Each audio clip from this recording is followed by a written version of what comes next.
I've got we'll have the Well, we did. discussion board. I'll talk about in a minute the annotated bibliography and then the full assignment on the bib essay. That comes at the end. There's Abigail. Hi, Abigail. Hi. And I might, for folks online, you might need to do a quiz because I'm not asking you for a discussion board post, but I want you to listen to the recording, so make sure that you do. I don't know. I haven't decided yet. But if you miss stuff, I mean, I'll be giving instructions and things throughout the recording that you won't get unless you listen. So it's kind of important that you do. So we have on, let's see, where am I? Oh, here it is. Okay. Oh, I've heard. Yeah, I've heard people love it and other people. Oh, and Brian's got his up too. Okay. So we'll look at those. So Brian is going to talk about gender as performance, which is one of my favorite topics because I'm actually doing a book on performance. Are you? Yes. Well, I just got the book that it came from, so and Yeah. obviously reading that.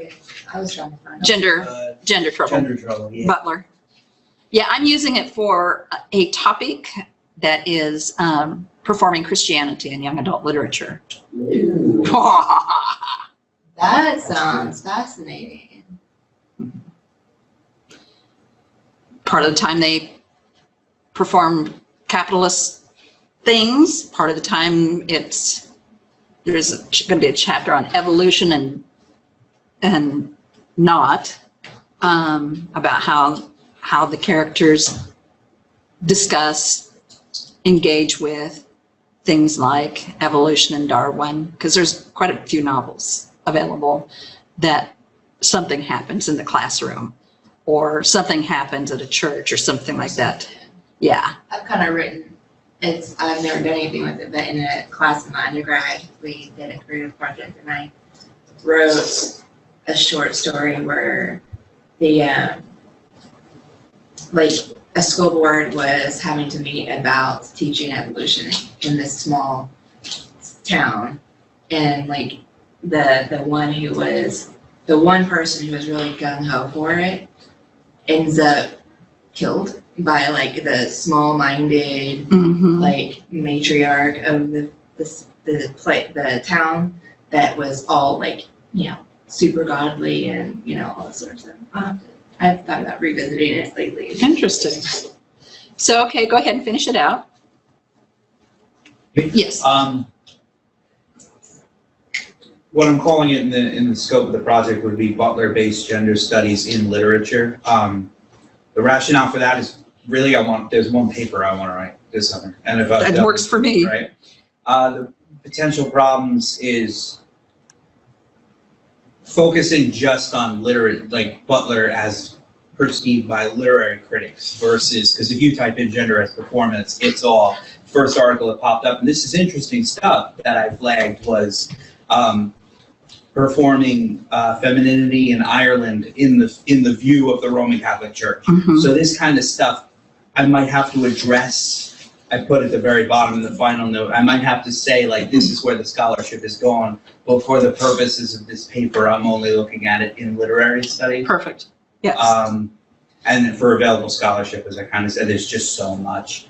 Yes, there If you is. put in just Judith Butler, you could just see the directions people have gone since the book came out, and it's gender studies, it's LGBTQ rights, it's just everywhere. Yeah, and in Gender Trouble, she said, and be sure to get her latest edition, which is still oldish, because she explains that she talks about the flack that she got from that book and how she modified some of those ideas. She said, "Hey, give me a break. I was starting from nowhere, and this is what I came up." And it also has to do with speech acts. So that's in linguistic terms. Is that Cyril or who is that? I can't remember which linguist it is. So it has a little bit to do with speech acts. And linguistics has used that performance thing quite frequently, and she mentions it too. And you'll find the characteristics that she identifies as part of it, what to look for. The shortcomings, there are many shortcomings, and then her critics, she addresses that to some degree in the new preface to the latest one, which I think is in the 1980s. I should hope that's the one I got voted last semester. I should hope I have this. Otherwise, I should sort that out. Yeah, and you can find it. I have it. I have the introduction to that. So I can't remember if it's on the ebook or not. Anyway, so keep that in mind. And hey, Greg, you want to introduce us to your wife? I saw her walk by. Hi. That's Alex. Nice to meet you. She's Thank been, you for sharing him with us for a while. Very welcome. she's been a good sport. I'm holding the room hostage, and so she may walk by occasionally. Okay. So those are some things to keep in mind. Yeah. So not everything, it's not transferable to everything. It can be used in terms of race. Mm. And I've looked at that a little bit to see how I can adjust all of mine to deal with performing Christianity and some of the things that apply. So just keep that in mind. Sure. Okay. And anything else you want to mention in that? I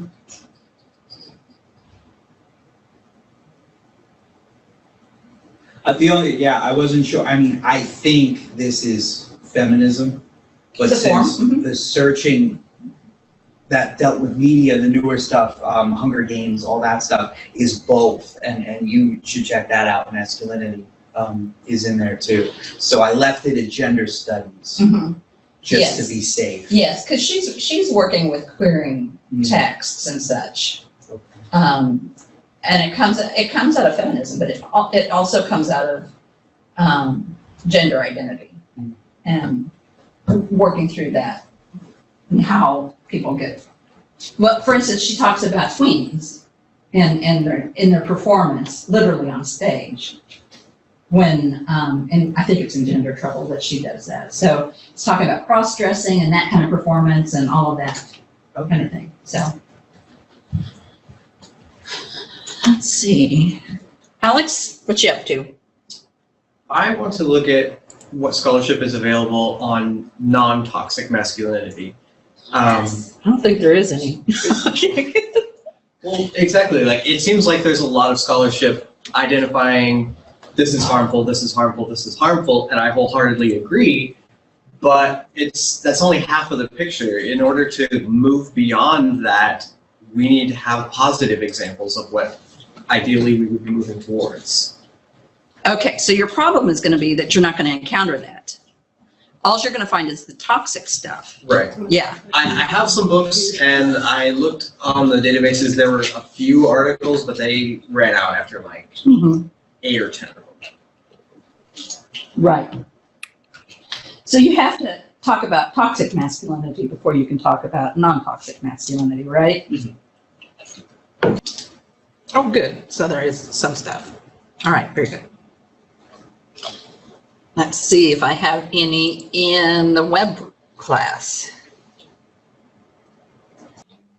Nope. But, so everybody gets the idea of what I'm asking for on that. Very good. So get that posted sometime. I'm going to be out of town, although I'll be with my mom and dad, so I'll probably be trying to occupy myself as they watch Lawrence Welk. I was like, take books with you.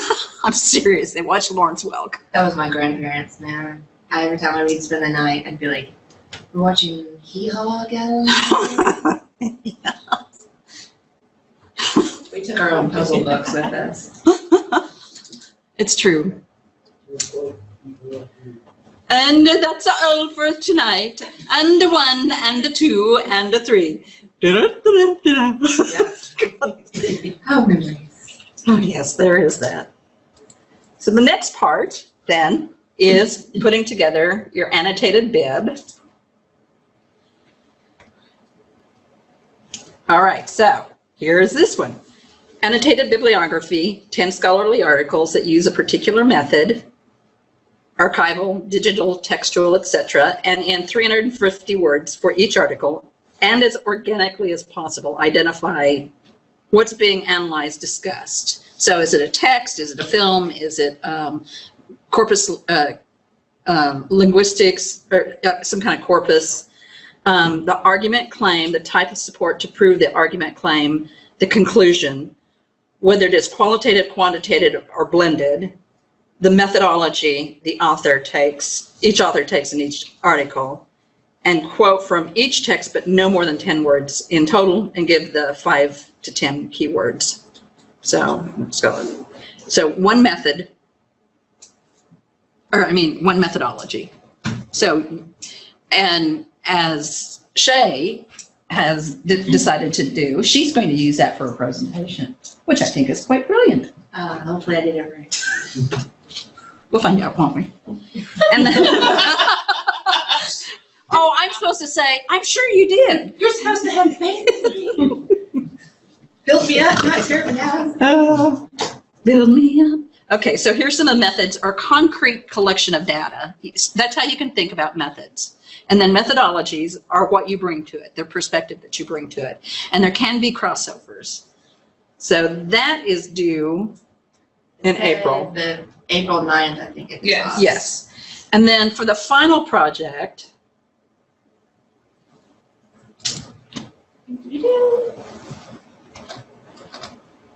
it is, all right, identify between 15 and 20 texts, so you will have already gotten it started. Remember, they need to be in-depth and scholarly, a minimum of 8 pages long, but I prefer longer, that discuss a particular type of methodology. You've already done much of the work. And this is how I can imagine this unfolding, that you're going to kind of provide context, historical context to it.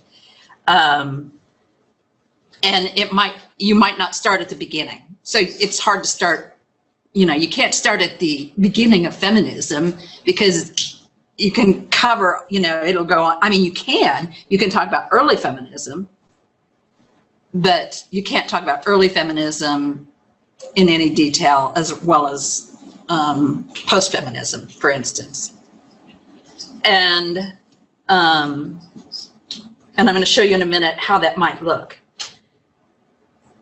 Explain the methodology, how theorists apply it. Definitions, what do theorists look for? So feminists frequently look at what's absent in a text. So who gets named and who doesn't? That's an absence. Because if it's an oldish text, women aren't going to get named as frequently as men get named. They will very frequently, in fact, be completely unnamed. Some of the other things that are asked are who gets rewarded and who gets punished. What are the rewards? What are the punishments? Why? So in fairy tales, women get rewarded with marriage and men get rewarded with riches. And by extension, the wife will get riches as well. But those laws weren't necessarily in place for that. Okay, down here at the bottom it says quote from and paraphrase 12 to 15 scholarly texts. Oops. And at the top it says 15 to 20. Okay. So just making sure that you wanted 15 to 20. So I didn't want to do that and then I'm going to go with 12 to 15. Cool. You like the way that worked?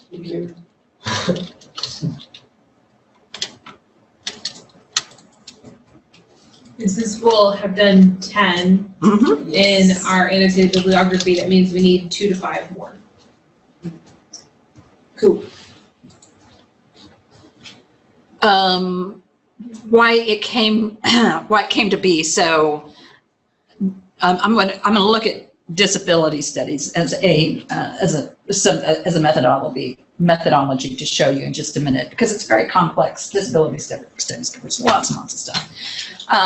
So there are some characteristics. It came to be because finally, well, see, that was reading for absences. Nobody was talking about disability.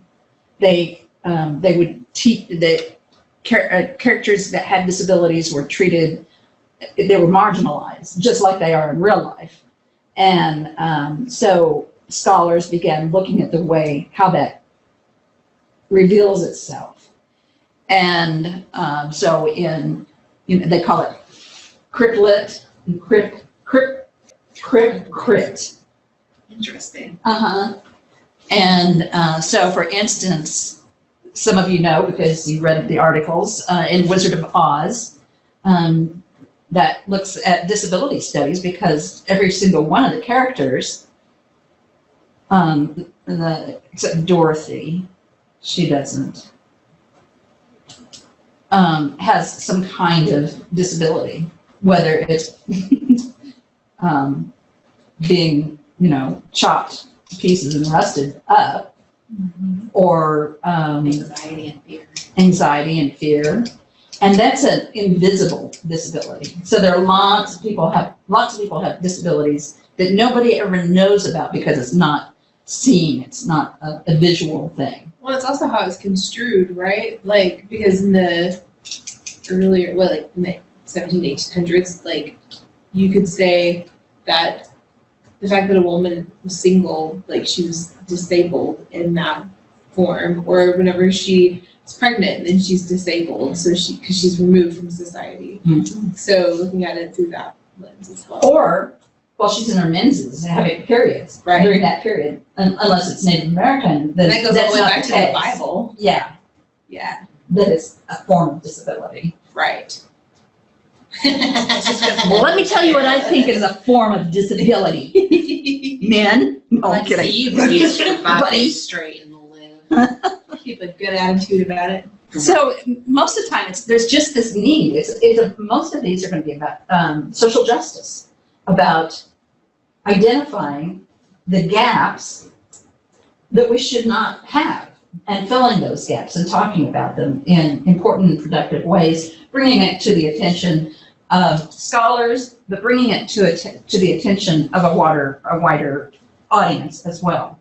Because most current scholarship, that's what it does. It's all about social justice, about action, about agency. Tenets and characteristics, what it tries to accomplish, disagreements and contradictions, and do your best to adopt the lexicon of the discipline. Without patch writing. I'll say crap. See, that's that really funky place that you go. It's when, okay, I'm going to use this term because everybody uses it. Right. But this person has, like patch writing. She came up, she came up with a poem. Good term. Yeah. I think though now I think about plagiarism in everything now, because my boyfriend wrote a paper for an ag class and they really don't care about form. But I remember him coming to bed and I'm going and half asleep, did you cite everything properly? And he's like, no. I'm like, plagiarizer. Scarlet P, right? There's an article with that title. He's like, you've been ruined. Does that all make sense then?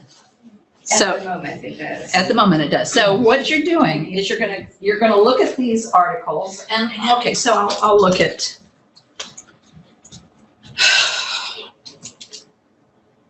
part of it's gonna be historicizing and part of it's gonna be talking about how it gets applied. Okay. So, and knowing some things such as. So you're looking to have this one kind of sectioned off like we did on our last one? Yeah. Or at least, maybe not with headers, but kind of organized and that. Yeah, and I think every one of these is gonna require some kind of definition. Okay. It just has to.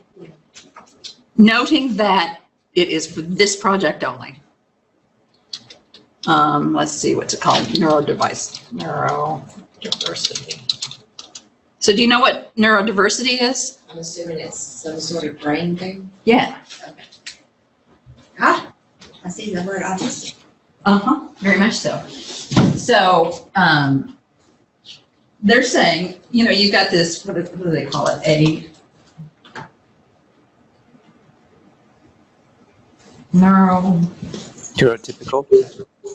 Neurotypical. Who said that? Alex. Oh, We don't have you, Alex. Alex, can we see you? Is he in the machine? Are you in the machine? It's Skynet.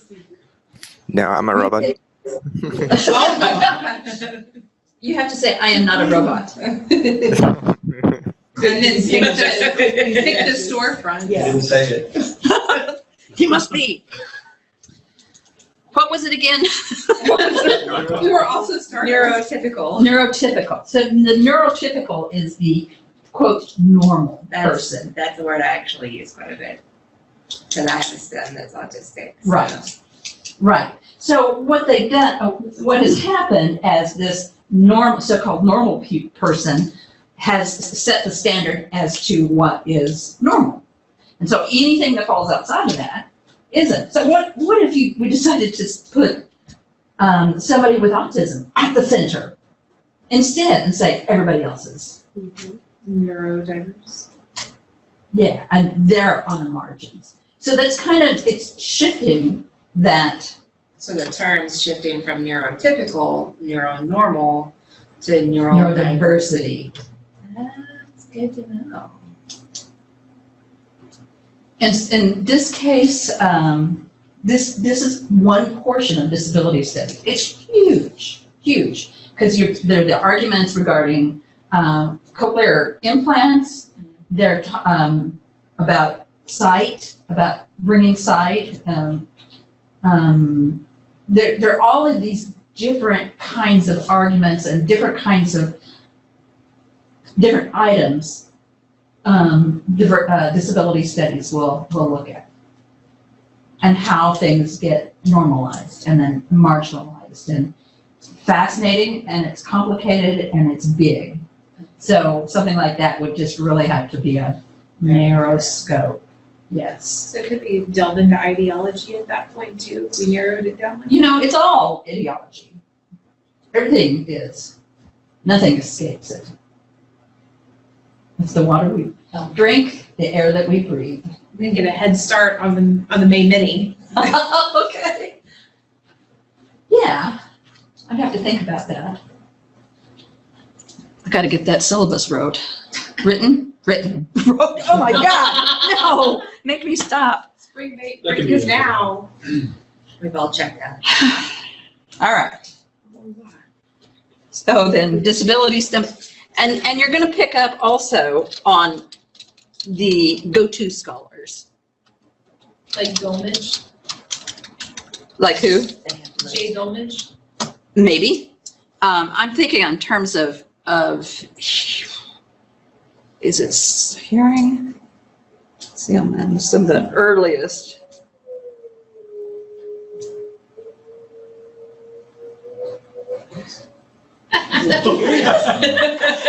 Alex? He's just making sure we know he's still there. Alex? Alex, are you there? Yes. Was that? Was that you? No, I had it on mute. Oh, well, what was that? I think it's I'm not sure. Okay. We were all like, yeah. One of the weird noises we had, a bird definitely flew into the window while we were in Rosencrantz class. So it shook the ground, like it hit hard. Oh, man. But we didn't find a dead body, so we're assuming it's alive somewhere. Yeah, we went looking for it. Feminist disability studies, that's a narrowed type. Ooh. Ooh.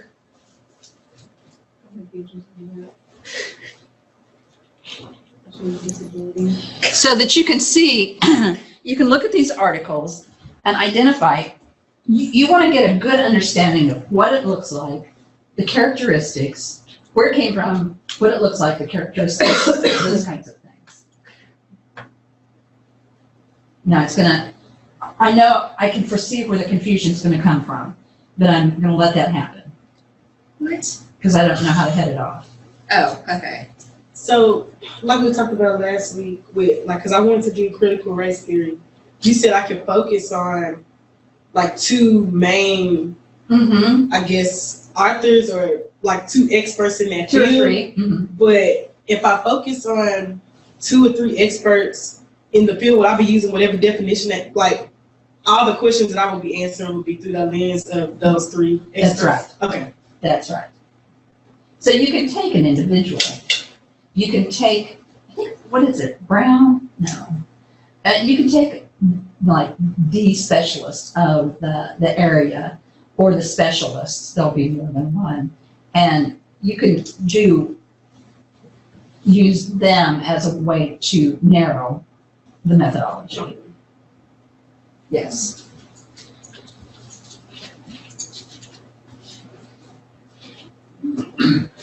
All right, so everybody seemed pretty clear on it, like you said, for now. The moments. If I think about it much harder, I might become unclear again, so. I think it's one of those things you have to dig in and see what you don't know.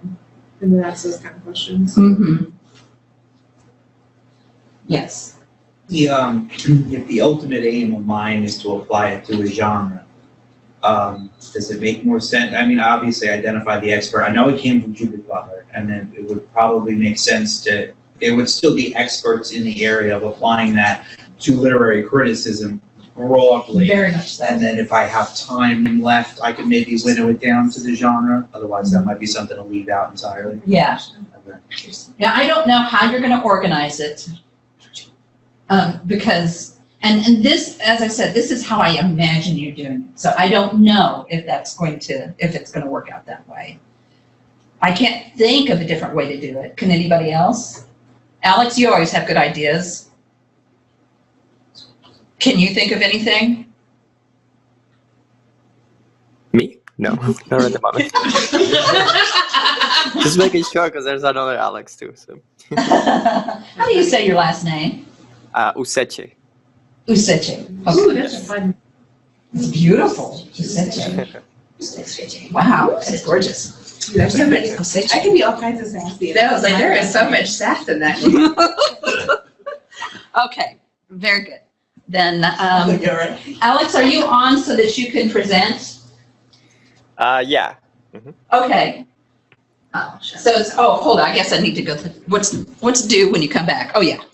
Something about scapegoating? Yeah, so it's That's what it says. I always think about those commercials with the goat, and there's, they don't want you. there's this Facebook goat thing that is just There are these hilarious. commercials, I remember that there's this goat, like on a manufacturing line, and they blame it on the goat. Like, they blame whatever's going wrong on the goat. On the goat. And the goat just screams. Yes, because that's what goats do. They're very funny. There's this, on Facebook, there's this one where it's looking over the guy's shoulder, and the guy says, "No, you take out the trash." No, you do it. It spits at him, and it gets right in his face. No. It's just back and forth. It's hilarious. I want some of them fainty goats. So I'm gonna go outside That's crazy. and terrify them every day. Because I am awful. Some Texans in here. What are you saying? Is anybody else online actively streaming in that we don't? It shows See? that there's only 4, I think. And 2 people are like, the camera's not on, right? And so maybe we've got. So that's 6. Right. But it's Who's 4 spying including on us, right? I don't know. Okay. So this is one of those go-to scholars, and you've picked it up. So you know who's the go-to scholar of Patch Redding? Rebecca. No. Exactly. So you need to always figure out who the big scholar in your discipline, that the area that you're studying is. Critical that you be able to identify that person. Otherwise, it looks like you haven't done your work. This is about standing on the shoulders of giants, a term that means that researchers draw from those that go before them. So when I analyze texts, I'm compelled to look at them in terms of their historical material placement, which is a type of Marxism. Frederick Jameson, a giant and contemporary Marxist scholar, posited that we must, quote, always historicize. When I practice material, and I didn't put a page number on that because it's a really, for Marxists, always historicize. Everybody knows it's Jameson that says that. When I practice material historicism, I stand on his shoulders. Showalter, Denning, Freud, Lacan, Marx, Bakhtin, Foucault, Greenblatt, Treitz, Burke, and so on are all giants. Some more gigantic than others. So if you discuss power, you must discuss Foucault. If you discuss adolescent young adult literature, you must include Treitz. Burke and rhetoric go in hand. And you'll gradually find that out as you work through all of this. So look through the scholarly articles dealing with Yevgeny Zamyatin's We, and I did that just so I could say it. What seems to be the go-to scholarly book for scholarly studies on we. Provide full bib info. And so this is not in paragraph form or anything, it's just 1, 2. Identify 4 scholarly articles that all reference that go-to book of question 1. Provide full bib info. Several articles refer to a collection of essays written by Zamyatin in 1995. Provide that information. A particular scholar considers the notions of scapegoating and violence. Identify that author, the 2 most relevant scholarly books he wrote, bibliography consisting of 5 scholarly articles that significantly incorporate his ideas on scapegoating and or violence. And so there you have it. So it's 2 different areas. One is, what's the first one? Zamyatin. Zamyatin, and the second one, the next one is scapegoating. They don't have anything to do with each other, so don't try to look for links. Although you could probably find some. So that's for when you come back. Okay? All right, I am going to start with Alex because I think it's the hardest for him. Then I'm going to go with Emily for your presentation. Greg, you're presenting tonight, is that correct? No, ma'am, I'm not presenting. Oh, okay, never mind. Never mind. So, Alex, what would you like me to do? I submitted the presentation and the course. I tried to send it to you by email, but I guess it was too big or something. It was too big, I'm sure. Yeah. Or the Tuesday before we come back. Did you put it in the Dropbox? On their, actually put it on their presentations. Like, Yeah. Yeah. I'm not sure what the best way is. It just like I start kind of narrating and then. And you just tell me when. You just tell me when to go to the next one. I'll be your Vanna White. Yeah. Sounds good. Whoop whoop. You're wearing a sparkle skirt. I am. Cool. So presentation is of magical realism and Latin American realism as Latin American realism. So and basically I center the presentation around kind of the process that I went through to kind of explore the topic using academic sources and databases, etc.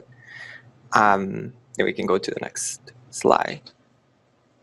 So it's the approach is basically to start with exploratory researches on the topic, not restricted to only scholar papers. Then evaluating the popularity of the terms magic realism versus realismo mágico, is to see if it made more sense to search for terms in Spanish or in English. Then evaluate Latin American search sites for scholarship on that same subject, mainly because I figured that since given the topic, it seems kind of like appropriate to find sources or databases where I can find scholarship that's written in Spanish and possibly find more results that way. which will then require me to do certain translations and things like that. Find a good definition of magic realism, compare arguments on the topic, collect sources in the process, which I will evaluate, and evaluate the need to quote in Spanish, which I kind of already mentioned as well. You can go to the next slide. So the basic argument is just the idea that magical realism is Latin American realism. Now the above might be true more specifically in regards to Latin American politics. This is given that most, and this is coming from experience mainly. So I grew up in Latin America, so growing up in Venezuela more specifically until I was about 20, moved to the United States, and while I wasn't the best student in my Spanish class where they taught literature, Latin American literature, I did get really interested in politics as I grew up. And in that process then learning about or just hanging out with people that were involved in politics in Venezuela, and also people that were interested in politics, Latin American politics in general, then they started doing a lot of comparisons with magical realism and the reality of Latin American culture in Latin American politics. So it's basically where magical realism is very political, isn't it? Yes, very. That's correct. And then, the next slide. So the main focus on this was just to focus mainly on Latin America. So as I started searching the terms, I have never searched the term until really this class in English. So I wasn't aware of the breadth of the of how much it can cover as far as not just literature, but just other forms of art, but also how there were articles on German literature and magical realism and other countries as well. So just try to focus it on Latin America and focus the research on the on basically a comparison or an examination of how culture influences magical realism and vice versa. And then focus on politics. So first I wanted to focus on culture, and then try to take it to start looking into more on the politics or political focus. Then the next slide. And this is where the idea came from. It's basically one of the lectures that we had. Dr. Stewart mentioned Toni Morrison's work in how it does not really fall under magical realism, and how it could be considered realism given its cultural context. I thought that was interesting. I kind of like rewinded the video a couple times to try to hear the name, and then after getting it wrong a few times, I finally found the name, and then I looked it up and kind of this idea kind of surfaced, and I figured I will do this for the presentation. And again, here I'm just in the comment I made some notes about the fact that growing up in Latin America is something that I kind of already mentioned, but just in the culture, there's all these references that are can be considered magical realism. So things like I don't know, just a very recent example might be, or not so recent, but for instance, President Maduro from Venezuela, soon after Chavez died, then he will keep talking about hearing this little bird that came to his, or saw a bird coming to him, and then he said, well, that's Chavez, and then he will just say it as if it was like a true thing. So yeah, that's the motivation. Okay. So next slide. just kind of repeat. So initial argument based on experience growing up in Latin America, things that I found in newspapers, books, and pamphlets that reference just the position of magical realism in Latin America. Quite often, cultural reference that I heard growing up, cultural superstitions assume as undisputable truths that I was subjected to. So do not touch butterflies or touch your eyes or you will go blind. Do not swim after eating, because this novelist supposedly died because he ate a steak and then started swimming in the pool. So things like that I even mentioned to my parents or grandparents recently, and then they'll be like, yeah, but that's true. So Yeah. it did happen. Jose Ignacio Cabru has died because of that. So we can go to the next slide. Well, do you know what the American, because we get told the same thing, or I don't know if it happens anymore. Did you guys get told? Yeah. You have to wait a half hour Yep. until Yes. after you've eaten to swim. Or else you get cramps. You get cramps. That's what the reasoning is. It's not true. Right. I don't think it's true. Yeah. Well, sometimes I eat in the water just to challenge it. Just watch me. Go ahead and try it. I dare you. Okay. And then the picture in the previous slide is a picture that I found by searching for the term brujeria, which is kind of like witchery. There is a mix in and I believe that this can have some correlations to magical realism. It's kind of like a mix of Catholicism with dark magic, almost. So I have family that are believers of this as well, and where they're not just praying to saints that are kind of official saints by the Catholic Church, but also people that they believe perform miracles that are part of like also very tied to politics in the history of Venezuela as well. So just a comment on that. Then the next slide. So these are some of the challenges that I found.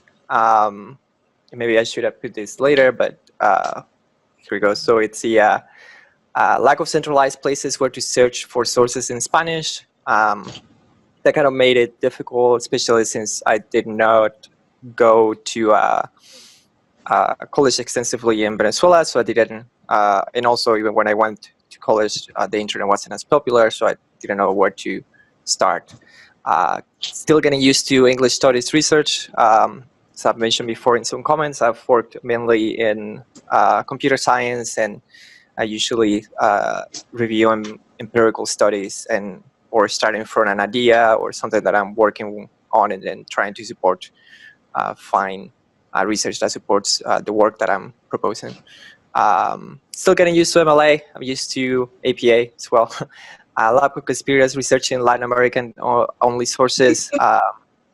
The more I read content in Spanish, the more my mind began to think in Spanish, which kind of a problem because in writing things, then that I had to write in English, then I started kind of trying or using Spanish grammar again, which was kind of a funny finding. Also, growing up, I got tired of reading the same novel of Gabriel Garcia Marquez, which was El Coronel no tiene quien le escriba. It's like the Coronel doesn't have someone to write to him. I went to 3 different schools. Every time I changed schools, they were like, guess which book do you have to read? So maybe I didn't pay sufficient attention to my classes where they spoke about magical realism. So I had less previous knowledge on that matter. And a lot of the essays available in Spanish on magical realism that I found are scanned. They are not actually transcribed and typed. So this makes it difficult to parse them or to look for certain terms and things like that. That's for that. We can go to the next slide. So what's the general rule, Dr. Stewart? Like if it's written in a different language and you want to quote it, but if you quote it in a different language, your reader may not know what it says. You Like, have to provide you pretty much have to provide the translation.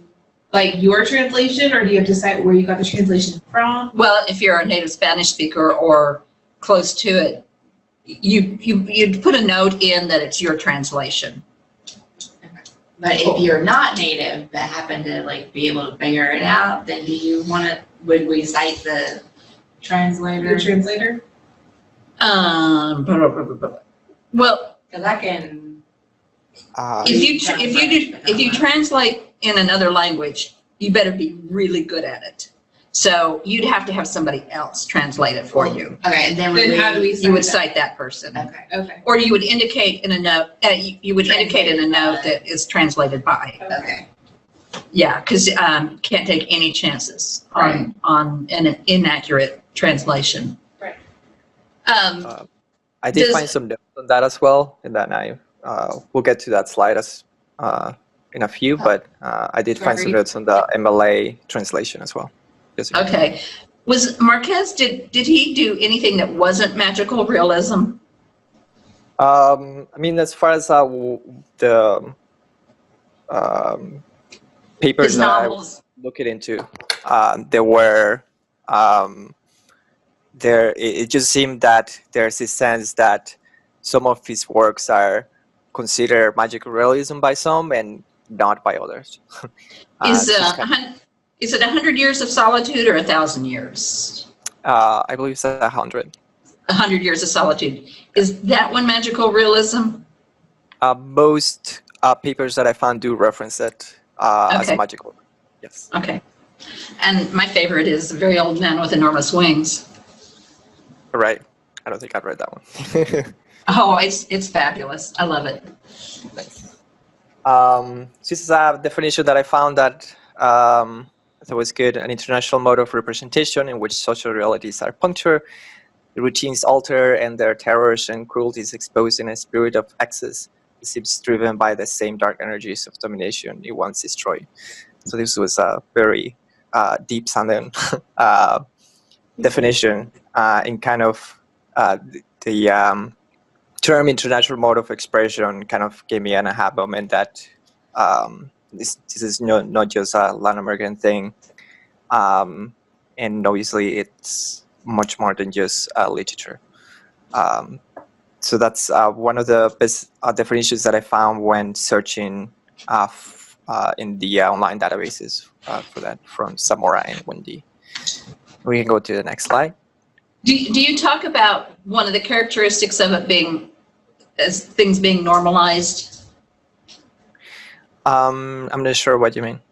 Okay, so, and A Very Old Man with Enormous Wings is one of the reasons it's so good at putting, demonstrating this magical realism is some definitions I've seen indicate that the magic that happens is just taken as everyday. So in A Very Old Man with Enormous Wings, a very old man with enormous wings washes up on shore and on an island. I think it's an island, and he's all battered, and his wings are a mess, and he's old, and he's cranky, and nobody seems to think a thing about it. Oh, yeah, there he is. And Right. the family ends up putting him in a chicken coop and starts charging admission for it. And it becomes carnivalesque. And that's a Bakhtinian term, by the way, where things get turned upside down. So but all through it, it's like, oh yeah, Right. that happens Yeah. every day. Yeah, definitely, and I think that makes total sense. In fact, there's a interview with Gabriel Garcia Marquez where they mentioned to him something about last week. There was this guy that just went to a school in Barranquilla, Colombia, and then he said, "I need to grab all your furniture," and then the people that work in the school just said, "Okay." And they went and grabbed the furniture and put it in the back of his truck, and he left. And then he said, his response right away was, "Yep, that's normal." Yeah, So, okay, yeah, and takes, Franz Kafka's The Metamorphosis. What's his face? What's the name of the character? Gregor Samsa. Gregor Samsa woke up one morning. He never asks why he's been turned into this giant insect, which some have translated as a cockroach. He never asks why. Instead, he tries to go about his everyday business. He tries to get to work. He tries to get on the train to go to work. It's not like a big shock or anything. No, just, oh, well, there you go. right. And then when his sister, I think, throws an apple at him and it pierces his shell and he ends up dying from that. But never once does anybody say, what? So Yeah. that's kind of that weirdness of normalizing it. Which is where the German stuff would have come up in his research. You mentioned there was a lot of German, Yeah, where that would have come up. exactly. Yeah, Interesting. that makes sense. And then if I may give another experiential example, one thing that we do talk about a lot in Venezuela is just, we talk about crime, robberies, and even kidnappings as kind of a normal thing. So I was recently talking with a coworker, and I was telling them, yeah, my mom got kidnapped, and then this and this and that, and they're like, wait, your mom got kidnapped? And it's Wow. yeah, it's just, my mom got kidnapped once, my dad got kidnapped twice, and just Oh something my that kind of, goodness gracious. So, a kind of conditioning to accept something that would, under most circumstances, be unacceptable. That sounds. right. Wow, that's interesting. Yeah. Yeah. We can go to the next slide. So this is something that Gabriel Garcia Marquez says that I thought it was kind of defining, and if I were to write an entire paper on this is something that will definitely be included, which is surrealism comes from the reality of Latin America. This is in that same interview that I mentioned. He might have said this soon after asked about the situation where the guy went to steal the furniture from the school. It was, yeah, that's normal. Surrealism comes from the reality of Latin America. Gosh. Just Next one. Yes, please. But actually, no. We can click next or whatever the button is. But forward. Okay. So I did some initial searches on magic realism that return a lot of mixed content, given that it's just not a literary movement. A lot of the result did not focus on the correlation with Latin American culture or politics. This was when I made the wrong assumption, thinking that most results were going to pertain to Latin America in one way or another. So these are the terms, magic realism, and Latin America and culture.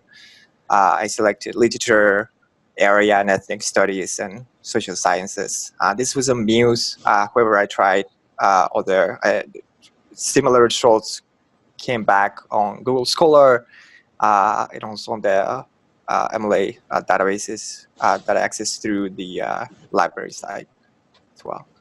I can go to the next slide. Yeah, I think most repressive environments tend to serve as kind of a Redefinition of norms. no, it tends to serve as kind of a not a petri dish, but a place to a fertile ground. fertile grounds for creating, because it is a form of resistance in that it's a critique, All right. but it's not always an obvious critique. Yeah, it's so heavily veiled behind the image that Right. So as a sense. so Don Quixote, that was a critique, but it was disguised. Right. Uh-huh. Yeah. Yeah. These are just something that I found just, if you don't take the, if you don't put quotations, at least on Muse, so every side seems to be different, then, it's looking for magic, realism, Latin America culture. So the difference is 613 results versus 67. That's a pretty big difference. It's really different. We can go to the next slide. Hello. And then these are, as I kept searching mainly with those terms, I found that they very few were returning relevant results. Same is true for Latin America, magic realism and culture. Had to take a step back and research what was available on magic realism on the internet at all. When using less restrictive searches, I began to find the word magical, which I kept searching for magic realism. So I started to look into magical realism, thinking that maybe there wasn't too much of a difference. So what I did to try to determine how the terms are used is I searched in Google Trends just to see how the different terms are used. If we go to the next slide, we see that. So this is me trying to figure out which words are used most. You can go to trends.google.com and did a search for magical realism and magic realism from 2004 to the present. So there's how magical realism is searched more often than magic realism over time. So then if we go to the next slide, then I started searching for magical realism. I got 85 more results in more specific categories. So before I didn't get this Spanish and Portuguese literature or American literature. So this gave me a little bit more to work with, yet a lot of the results were still mostly based on reviews that examined the kind of like the form, or they weren't not pertaining to the topic that I was trying to, or the argument that I was trying to support. Yeah, I've always used magical realism myself. Yeah, that makes sense. Didn't think about it. These were some potential candidates that I found that mainly through Muse, which is where the most relevant works came or papers were found. Magical realism theory, history, and community was a good one, given that kind of stays general, and then there's mentions to Latin American culture in a few paragraphs. The dark side of magical realism, which focuses more on 100 years of solitude, and in relation to Latin American culture and politics, they actually talk about how this book, 100 Years of Solitude, kind of seemed to have predicted some events, violent events in the history of Colombian politics. And you can go to the next slide. So then I figured maybe I need to start searching for the terms in Spanish instead.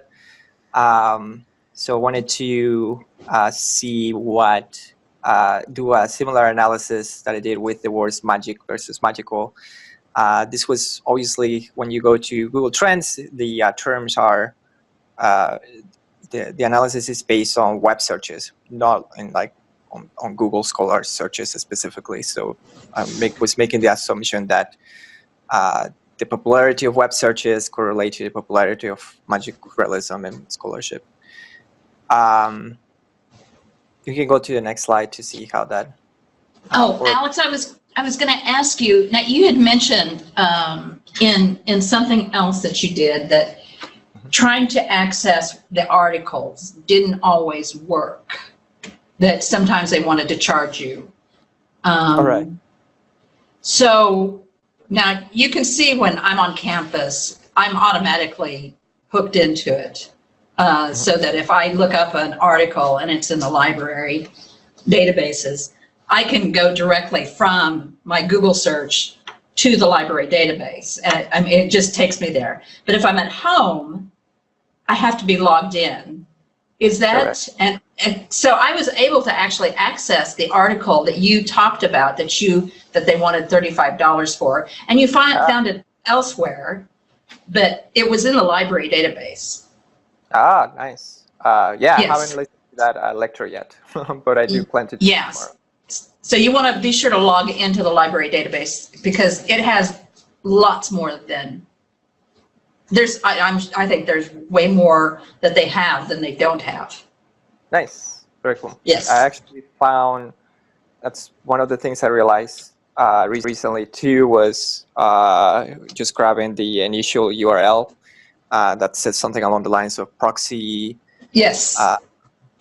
something, and then you can put a reference to JSTOR at the end, and then you can search through JSTOR while logged into the university. So Okay, good.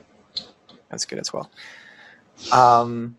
So this is basically what I did in Google Trends, just compare magic realism versus realismo mágico. Later I did the same comparison with magical realism. From 2004 to the present, all categories worldwide. We can go to the next slide. Mainly I kind of wanted to see, is something that gets searched a good amount in the United States. The US rated number 8 as far as interest on magic realism. All these other countries were first in the top 5. We can go to the next slide. This is for Realismo Mágico, which starts from El Salvador, Ecuador, Colombia, Puerto Rico, Argentina, Venezuela, rated number 6. And then the last one, or the next slide, then this shows something kind of interesting, is that obviously then Realismo Mágico is a lot more popular than magic realism as far as web searches goes, which kind of gave me the go ahead to just start focusing on Realismo Mágico and searching the term in Spanish instead. Just a side note, I also got a little bit distracted and trying to figure out what happened during the peaks. And then in that peak in April 2014, that's when Gabriel Garcia Marquez died. So that was kind of interesting. Yeah, it's interesting. I wonder, the 2004, I wonder what happened. Yeah, I don't know. I tried to figure that one out. There was a Brazilian author whose name I forgot, had just released a book that was considered magical realism during that time.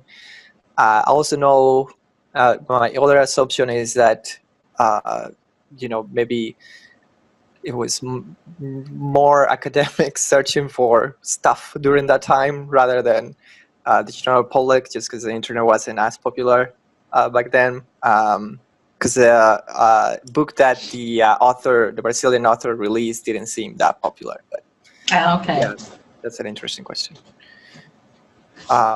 We can go to the next slide. So Spanish it is. Then Purdue has a guide on using foreign languages in academic writing in English. That long URL. Kind of summarize that in the next slide. The guide is not specific to MLA, though most of the samples seem to follow MLA conventions as opposed to APA. Okay. We can go to the next slide. And this is just a quick run through. So when to translate or not to translate. So the answer depends on the audience familiarity with the language, the intended attention that you as a writer want to put on the language. So if there's something that sounds a particular way, and you might choose to stick with Spanish. The intended effect, this is misspelled, effect, is what I meant to write. And how to quote when and this is misspelled as well. When doing inline citation and doing a when you have a quote and then only one of the words you choose to use in or to write in the foreign language, like Spanish, just you need to italicize the foreign word. If the entire quote is in the foreign language, you do not need to italicize the quote. Also, when you do the works cited page, you need to translate the title. So you write the title in English, in Spanish, if it is in Spanish, and then in brackets, you need to have the translation. So it's just a quick run through that. Complicated. Yeah. So was becoming kind of frustrated that I wasn't finding anything too specific to what I wanted to find. So I tried to kind of, I was wondering if I was just off in my argument and if it's just something that I kind of made up. So I searched just on Google News, Realismo Mágico en Política, and then you see all these articles that do continuously quote Realismo Mágico in opinion columns and things like that, specifically when having some kind of conversation about politics in general. So this is when searching for that term in Spanish. And then in the next slide, and we can go to the next slide, it's an interesting comparison, and this is all in Spanish, but I was planning to talk about it here. So it's an article on a anarchist newspaper in Venezuela, for whom I have written a couple articles when I was leaning that way a long time ago. And that they have a interesting comparison with magical realism as it regards to the particular situation in Venezuela, where government promised all these houses to the underprivileged classes, and that they built those, but they were saying that it's kind of like a magical realism situation, in that they were given these houses, yet the houses do not have, they have a toilet, they are not connected to plumbing, and they made a big deal of this, put them in the news and in state news specifically, and how grand and how amazing the Chavez government was, yet they go in there and then the houses don't have plumbing, things are falling. So it was kind of like a theatrical propaganda kind of situation. So we can go to the next slide. So then I started going to the places, to online libraries for universities that I am familiar with as far as Venezuela. This is the main university in Venezuela. It's Universidad Central de Venezuela, Central University of Venezuela. I went and found a virtual library, but didn't find anything. Really? Interestingly, at one point I entered nothing and clicked on search, and there were 900 articles total. So that was a little bit disappointing. Wow, that's odd. Yeah. Then I went to a private university in Venezuela as well, and they just a search for Realismo Mágico, and only 16 results came back. Most of them are just dissertations, nothing specifically related to culture and politics. That was another issue as well. Then we can go to the next slide. And then this is, so back to El Imperio. This is just kind of a internal to myself, I guess, joke, because El Imperio is what the Venezuelan government keeps blaming things on. So I went to JSTOR and then I searched for Realismo Mágico, Latin America and Cultura, which is culture, and there were 53 results, but they were very similar to the results I've had found on Muse. Then you can go to the next slide. And then another thing that kind of was bothering me is that most of the articles that I found were talking about Gabriel Garcia Marquez, and they didn't mention other exponents of magical realism, which was kind of disappointing. So I started searching for some of the, Pietri is the last name of Arturo Uslar Pietri, which is a Venezuelan politician that is growing up in school. They told me that he was one of the main writers for the movement of magical realism. So only 408 results. I did go through them, and most of them did seem to refer to the right guy. Rómulo Gallegos is another Venezuelan politician as well, who is a writer. And then this, as a side note, this is another interesting thing that goes along to Dr. Stewart's point that magical realism is very political. Just by the fact that Arturo Uslar Pietri and Rómulo Gallegos, who are considered in Latin America as two of the main writers for the movement, were also politicians, active politicians in Venezuela. Interesting. Yeah, and then we can go to the next slide. This is when I started searching, finding interesting results. Was just going to Google Scholar and just searching the terms in Spanish, realismo mágico and política. And also this is when I started using the word política, which is for politics. It's when things started to relate to the argument that I had made.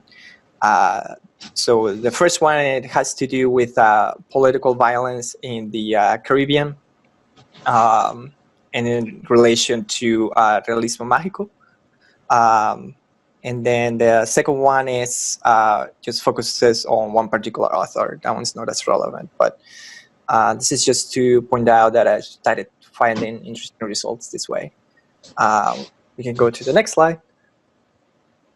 These were some of the more interesting articles that I found.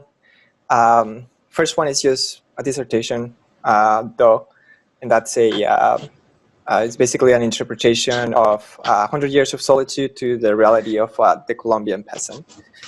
It's a non-academic paper that actually was part of a coming from a nonprofit. This is the one on the bottom left, which is magical realism, which is kind of like a question. China and India in Latin America and Africa. It just studies the influence of China and India on the political culture of Latin America since the growing support of socialism with presidents like Evo Morales, Hugo Chavez, etc. And then we have another journal paper for a nonprofit. They don't seem to be coming directly from a university, yet they seem to be pertaining to the topic that I was researching. So this one is more on anecdotal correlations between magical realism and the reality of Venezuelan politics, which I enjoyed, given that there's all these references to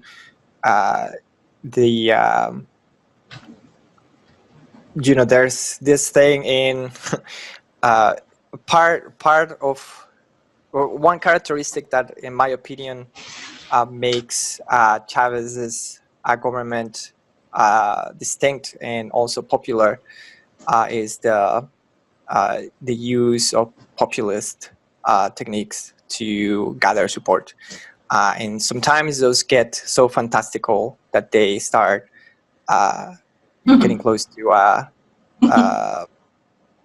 magical realism. And then this is one of the quotes that he mentions in his paper. It's how, or one of the anecdotes rather, is when Chavez went to the UN saying that the devil's in the house. The devil came here yesterday. This place smells like sulfur.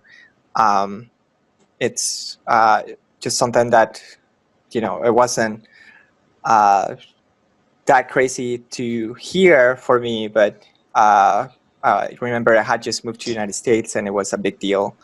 One of the first things that or one of the first things in the articles in the news that I saw that other people in my school were referring to, and kind of like put Venezuela in the map for some people, seemed like. And we can go to the next slide. So these are just kind of some conclusions. The majority of the research papers focus on literary analysis without having a support for the argument I made. So for the future, I will focus on magical realism as opposed to magic realism, but I will also focus more on searches on realismo mágico instead. Should be researching additional sources of Latin American academic works. So I talked with my sister who went to school there, and she's yet to get back to me on on whether or not she can find some like virtual libraries from Venezuela. My argument might also be incorrect, so it might not be as well supported as I thought it could be. Another thing that can help, and then I started finding useful results was searching for specific authors, maybe even omitting the words magical realism in either language. Focus on Latin American politics rather than culture, and because I found more results when using the word política rather than cultura, and when searching in Spanish, most results pertain to, this is wrong, I meant to put Latin America, not to Venezuela, but so that makes it so I don't have to include the words Latin America in the search to find results that are specific to Latin American literature. And that's it. The next page is just, or the next slide is just works cited. All right, that was excellent. That was great. Are you gonna use that for your methodology that you're gonna examine at the end for your final project? Perhaps you mentioned a few things just a moment ago, in particular the disability studies. That sounds very interesting, so I want to look into that as well. Okay, sounds good. Sounds good. I'm so glad you got to finally join us. You surprised us all when you popped in, when your voice came in. We had no idea who could possibly be there. So this was a great presentation, very interesting. Scholars have this deal about what's magical realism and what's not, and I have a really firm, there's a book that is very closely aligned. It's an adolescent novel called Skellig. It's very closely aligned to A Very Old Man with Enormous Wings, because a very old man with enormous wings ends up in a dilapidated garage, and he eats insects, and the owls hang out with him, and this kid finds him and shares it with her friend. And in fact, they made it into a movie with Tim Roth where he is. Yeah. So that was kind of a fascinating thing. And then, now I'm hearing all about Venezuela. I spent 3 months in Venezuela years ago in the 70s. Late 70s, and Maracay, Venezuela, and my husband played baseball there. All right, great. So that's how I'm familiar with it. And I can't remember, there was an election going on then. I don't know whose it was, but was there a person named Piñaura? Because they did this. Yeah, I don't remember. I'm not too sure. Okay. But speaking of that, I also found, I don't know if that can be seen anywhere, but I put it in the Zoom chat, and it's just a link that apparently Netflix is going to release 100 Years of Solitude. Oh, really? Okay. Is it out now or coming out? I think it's coming out. Okay. Well, then I guess I'll have to read the book first. All right. Well, thank you so much for joining us. It was a pleasure to have you in the class. Hope you can stay. And Maybe not. I have to make my daughter some food. okay. Okay. Well, thank you again. Thank you. Okay. Bye.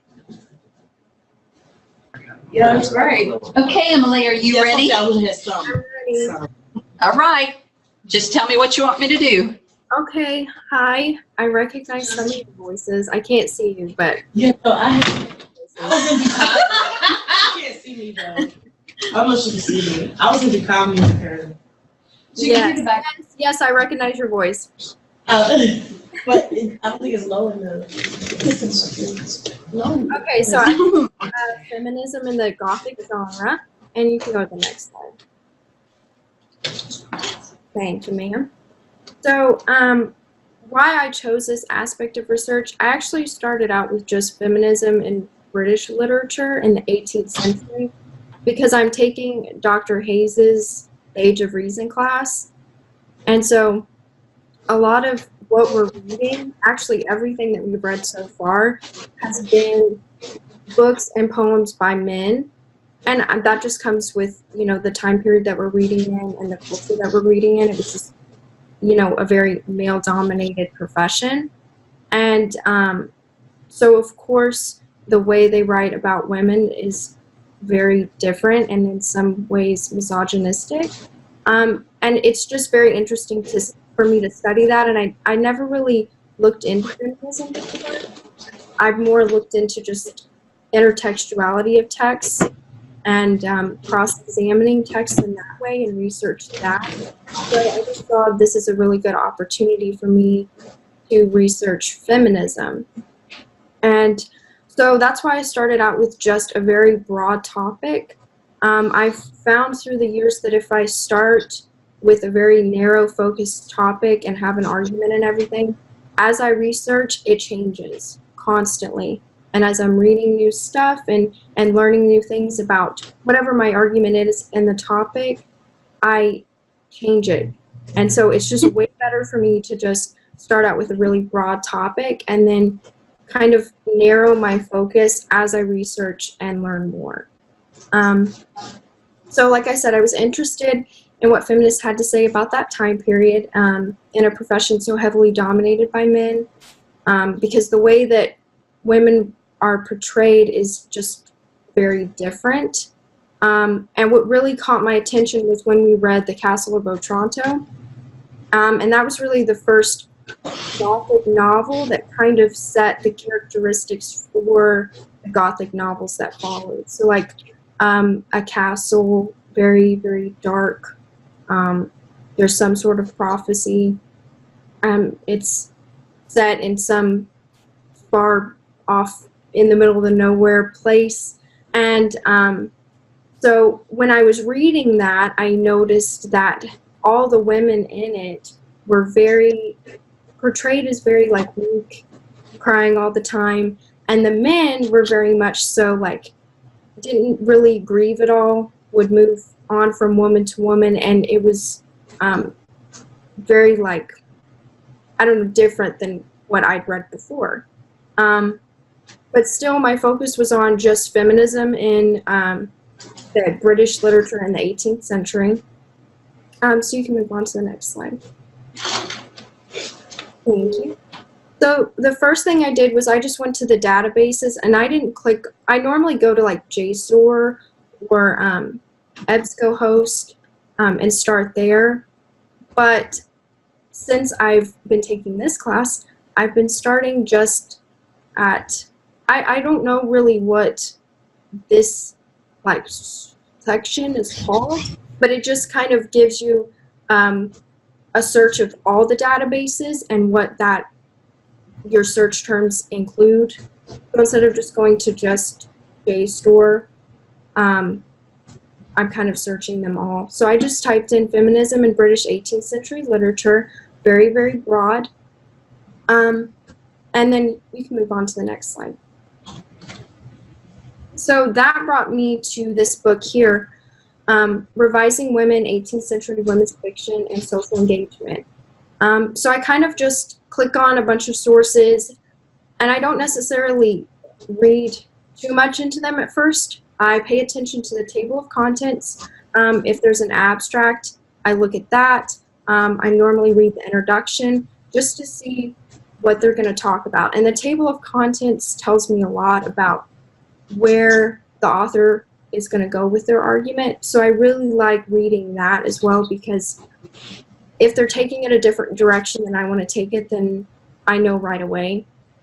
Also, something that's really helpful that I've learned is if there's a bibliography, to read that, because it might be that that specific source doesn't help your argument, but they have consulted other sources that would help your argument, and it's kind of like a search within a search. So that's really helpful, and sources that I would have never found without reading the bibliography, so I really like doing that. But when I clicked on this source, I noticed in the table of contents, one of the chapters was renegotiating the Gothic, chapter 3.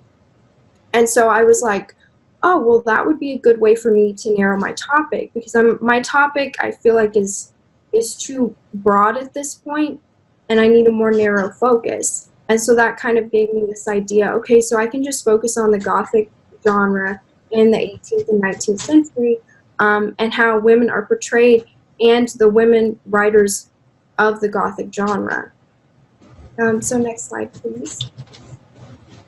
So that's how I began to narrow my focus: feminism in the Gothic genre. I refined my search in the databases, and I started there. And once I had read a lot of the books there, then I went to Google Books, which I really like Google Books, just because I feel like it gives me a lot of what I'm looking for. You can go to the next slide. Thank you. So that's where I found Gothic feminism. This book here, it talked a lot about the women writers that really helped shape the Gothic genre. So writers like Anne Radcliffe, she wrote the first female Gothic novel, and kind of set the pace for authors like Jane Austen, and the Bronte sisters. And so that was really helpful, because I was able to see, okay, so how this genre has progressed from the Castle of Otranto to now authors that are producing these works in which the woman is the protagonist, and she's not necessarily running from a man, she's more independent.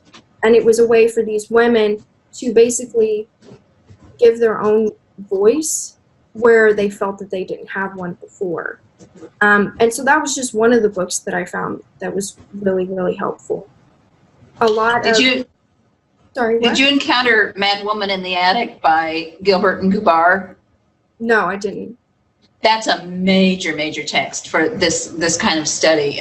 They're one of the first ones to do it. And what they found was that, like, is it Jane Eyre? Yes. Yeah. This is Rochester. So, they keep putting the crazy wives up in the attic and forgetting them, or they get burned down or something like that. And that's one of those, that was a groundbreaking text. Early, so I think it was 80s or something like that. Mad Woman in the Attic. Sorry, I had to interrupt. No, that's okay. So the Castle of Otranto came out in 1764, and then Anne Radcliffe released her first Gothic novel in, I believe it was 1794. So there was quite a bit of difference, but basically Walpole's novel is what set the tone for the Gothic genre, and then Radcliffe is what helped set the tone for the female Gothic genre. So next. I kind of always assumed that it was always women in Gothic, because yeah, and I had too, until I started looking more into it and talked to Dr. Hayes about it because we talked about Walpole, and he was the first real novelist of the Gothic genre, and then women kind of took over.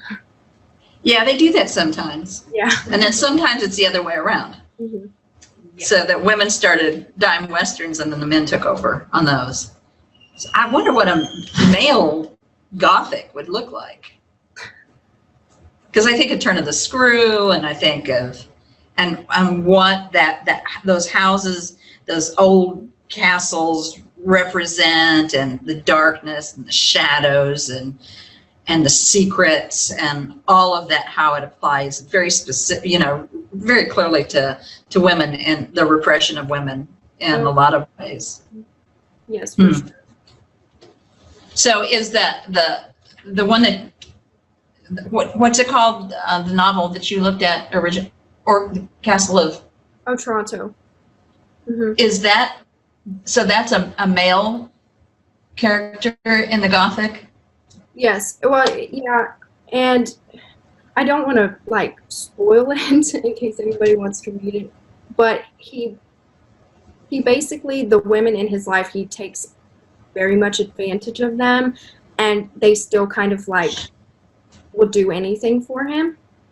And so that's kind of the tone that you get throughout the novel. And just the women can't really move on from this death that happened in their life, and they're very much grieving, and they're upset, and they're crying all the time. And then you have the male protagonist who's just perfectly fine and is somewhat upset, but moves on very quickly. So, Okay.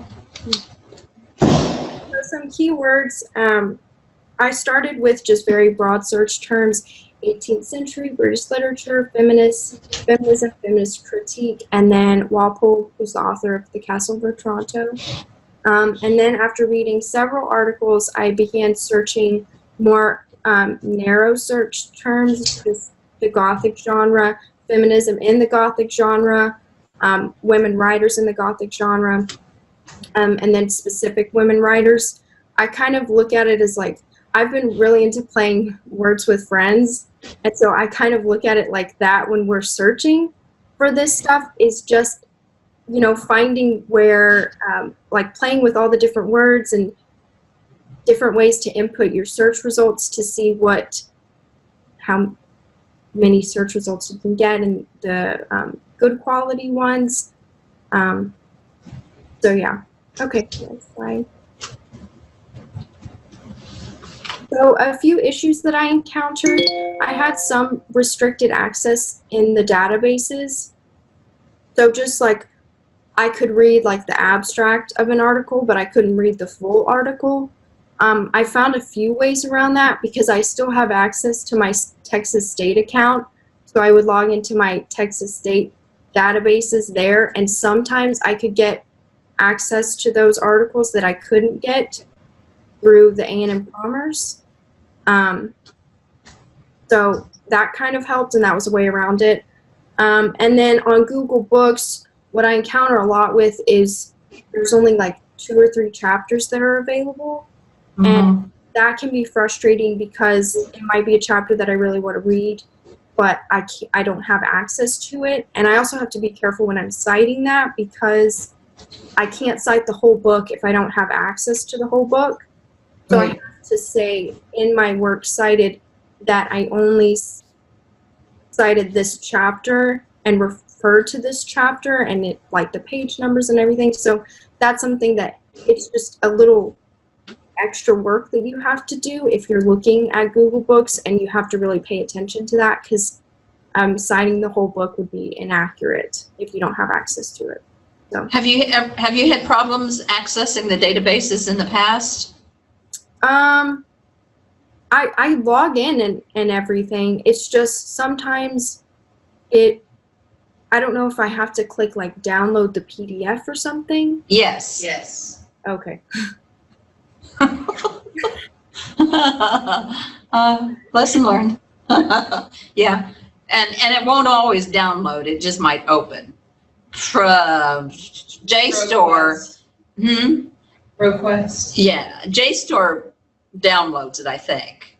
Okay. But the others don't necessarily make you actually download it to your hard drive, that it just opens it up. Right.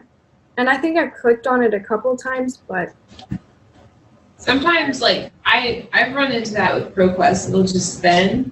yeah. And so there are a couple of different places on ProQuest, though, that you can look for the PDF. Like, you can either look at the top right side and they'll say download PDF, or one of the tabs across the front will say, like, it'll have abstract, and then it'll have full article, download full article or something like that. So it's a second tab that's another way you can get to it. You just kind of have to play with it. Okay. Thank you. Or you can always email it to yourself. So I just, again, just like starting with a really broad topic. And then as I research and read more into that topic, I can narrow my focus a little better. But something that I found really interesting and would actually like to look into further was almost every source that I found on feminism in the Gothic genre was works and articles that were written by women. I couldn't find any notable source that was written by a man. And so we talk a lot about how we're supposed to put our scholarship in conversation with one another, how we're supposed to pay attention to what are these scholars talking about, what are they not talking about, and why are they not talking about it? And is this something that I can pursue as a learning scholar myself? And so that's one thing that I did notice in all this scholarship, is that there really wasn't much written by a man, and I just wanted to question why that is, and how could the conversation change if somebody were to contribute to feminism in the Gothic genre, and what would he have to say about it? So I just thought that was something that was really interesting and could possibly change. So I agree. That's fascinating. I think I understand it, because the criticism that, what can you say about women? right, You know, it's the same criticism that comes up with white people white scholars discussing people of color, but I mean, we have to just put that belt buckle on and wrap it up tight and do it. I'm wondering if I should be giving the conference presentation that I'm giving on Watson's Go to Birmingham 1963 and the transformation that makes to the film, because it's not a good one, I don't think. But anyway. and I think you can find an argument in there for that. yeah, and I don't see anything wrong with somebody contributing to that conversation, because I think it's a necessity, and I think Yeah. focus on just one opinion, just the opinion of women. I mean, of course, like, we have different opinions, but they're kind of rooted in the same, we all kind of, go through the same struggles, and I just think it would be very interesting to hear the opinion of someone else, and that's needed in the conversation, in any conversation. Yeah, I agree. All right, boys. Okay, very good. Thank you. Right up. Thank you. I'm very impressed with all the presentations that we've had so far. I'm really enjoying them. Just wait. Okay. That'll You be could lower your nice. expectations. Let's bring that bar down a little bit. Hi. By the way, I graded the face-to-face, all except for one person. Christopher, I didn't grade yours today. I didn't get yours graded, but for your essays that you turned in, the bib essays. So I'll start on the online group shortly. So who else is presenting today? 2 people, yay. Overall, what did you think of the bib essays? I was really pleased. Yeah. I was really pleased. Good. Found a lot of interesting stuff. See, that's how I get smarter. as I read stuff that you find for me. Alright, yeah. You're outsourcing your research. That's right. All right, then, let's go with, does it matter who? Shay? Alicia? This is our first time to see you. You're always hidden behind the camera. I'm pretty still, right? Still look good? Okay. Mine was mainly about the process of understanding how to do research. Well, how to do the research that I wanted to do, which was fairly new when I tried to do it. So whenever you're dealing with, first let's watch we're gonna watch the preview for us, and then you understand where I was situated in.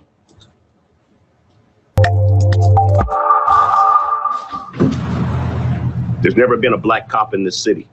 We think you might be the man to open things up around here.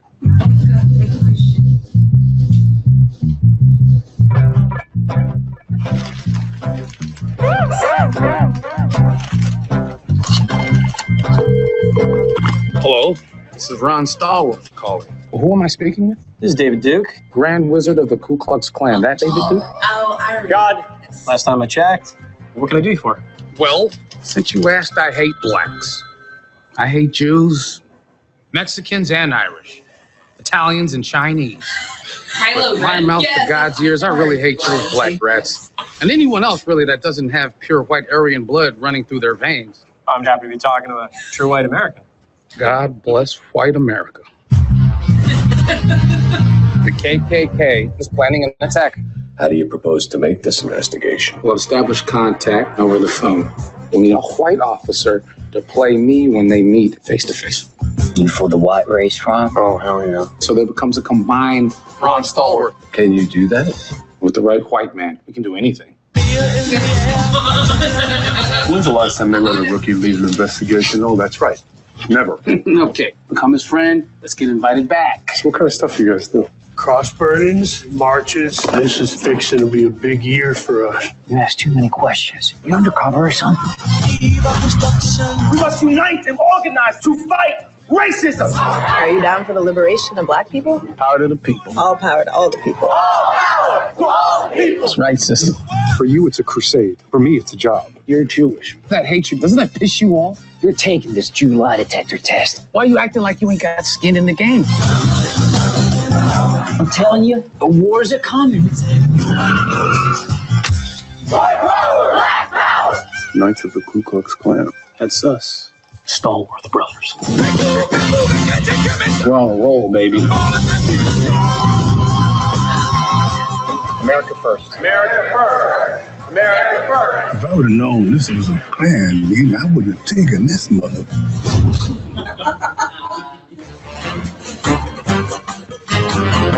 So the movie came out in last year in 2018. So I was working with not just popular culture, but something very new. So the main questions I asked myself was, what was being said about it already when it came out, with Spike Lee directing it and Jordan Peele producing it, two black producers working on that film. So what was being said about it? What genre was it situated in? How did it relate to me? Like, I cared about how it related to me. I read reviews, actor interviews, and read the book The Real Stallworth wrote to kind of figure out what I wanted to say. And then it was a biopic, so making sure I got to the real story. So as I say it as little tiny comments in here, but I'm really interested in understanding the black voice, because just because I'm African American doesn't mean I always get it. And that's an assumption that people make for some reason. But understanding how to use my voice within my research was something fairly new to me upon doing the research that I did in this class that I took last semester, because I didn't understand why my voice was important and how to use it scholarly, how to use experience to navigate your research, and understanding that even if you think it's not navigating your research, it is. It's helping you decide what exactly you want to research. And then understanding my bias and trying not to let it influence what I want to say, because when I watched the movie, I knew what I wanted to say, but understanding that bias may lead me to look at my research in an incorrect way. So understanding your bias and the use of your voice in your research was extremely important going into researching something that, in my opinion, was very touchy for me. It was something that was emotional for me. So I called this one The Baby Steps. So I chose a recently released movie. So the movie came out August 10th, as you saw. My paper was due December 15th. So there was nothing on the movie. It was too new for anybody to do any research in it. And I knew I wanted to do something with language. So when I show you a scene, you'll understand why I chose language as something that I really wanted to do research in. But I knew that I wanted to do something with language. And I was very blessed to have a professor who was just free reign professor who said, whatever you say you're gonna do, that's what you need to come up with. So if you say that's what you're gonna do and you don't do it, you know what your grade will be. But if you say you're gonna do it, figure out a way to make that happen. So having that helped me kind of decide where I wanted to go, and then it opened the door for me to even look at the Black Klansman. So the first thing I had to do is find my why. So whenever you go into research, like all of us do, like all of us talk about, is why did you choose this? Why did I choose my research to do this? And why did I choose this movie? And I knew that I chose the movie because it was very controversial. I'm a huge Spike Lee fan. So being able to find something that I was already interested in and complement that with English studies was something that I knew I really wanted to do. What my biases were, I'm Black. And a lot of what I said had to do with that, and that was very difficult for me to take out of my research, is the place that I was coming from and the way that I understood what I wanted to say. That was extremely difficult for me. The way I planned to gather research versus the way I actually gathered research was completely different. I really didn't understand how to do something new. I didn't understand how I could research what I wanted to research without having somebody had done it first. And that was so hard. And so how did I plan to do my research was a huge question before I even got to the writing part, is, will I even have anything to say? Will I have anything new to say about something new? But I had to use all this old research to say it. And did those things correlate? Will I be able to find a relation with them? And then how will I find scholarly research about something that's so new? There was no scholarly research about it. So I had to figure out, what exactly do I want to say, and then use the movie to backdoor that. So like I said, I focused on language. So deciding on what to say and finding the research to match, that was my initial bias. That's what I went in. I knew what I already knew. You can ask anybody that was in that class last semester. I knew what I was going to say about the movie before I even found the research to match it. So I know that I was going to find something that matched what I said. So that was the bias that you go into your research doing. And then finding those opposing viewpoints. That's what a good researcher does, is making sure your paper is a full circle and it's not that semicircle where people are just looking at one side, because then you leave out so many experts, and you don't want to do that. That's something that that even Dr. Stewart mentioned to us. That's not good. That's shame on you if that's what you do. And then finding out where it is situated. So would it be linguistics if I looked at language? Was it just composition and rhetoric if I looked at language? And was it like a psychological, sociological thing when I look at language? So finding out where it's situated, and if it is in all of these, being able to encompass an argument that would correlate with English studies, because that's what the class was. What did you want to find, or what did you want to say? Oh, my research, the paper was about the binary rhetoric and how white power versus black power, and how the film encompassed that in its scenes, and what language represented for each group of people. That's what the whole paper was about, what language represents for different groups of people, and how certain words mean certain things when different people say them. Mm-hmm. So that's what the paper ended up being about. Yeah, so that sounds like it would have been interesting. I'm still working on it. So your professor is your resource. So when formulating research, in most cases, there's an expert. There's an expert that you can find. There's probably an expert that you could talk to. And in the class that I took, I mean, Dr.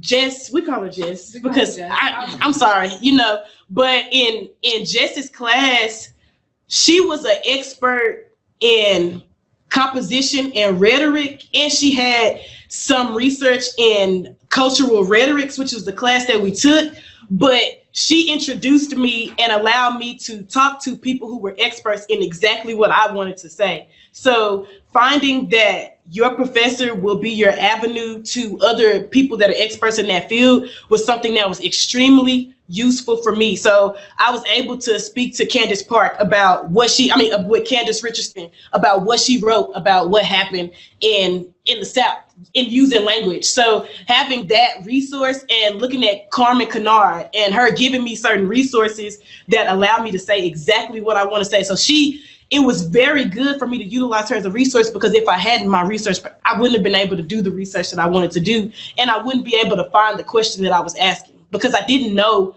what my question was. I just knew, this is what I'm saying. And she said, no, you can't. Like, what can back you up? And if you have nothing that can do that for you, what you're saying, not that it's not valid, but it's not valid in the scholarly community. Like in academia, you were just a part of your research. And that was something that I had to know, is that my professor allowed me to talk through my research with her until at the end I said, okay, I want to talk about language and power in these specific places. And utilizing your professors is something that will really help you out in finding what you want to do. And in most cases, they'll talk back to you.